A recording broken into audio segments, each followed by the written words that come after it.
What I ate for snacks in the Philippines Part 2. I went to McDonald's and spent 293 pesos because I craved for their fries. I also ordered crispy chicken sandwich and iced coffee vanilla.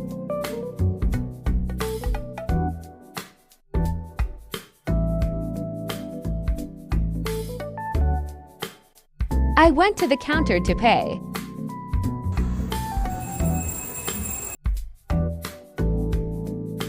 Eating time.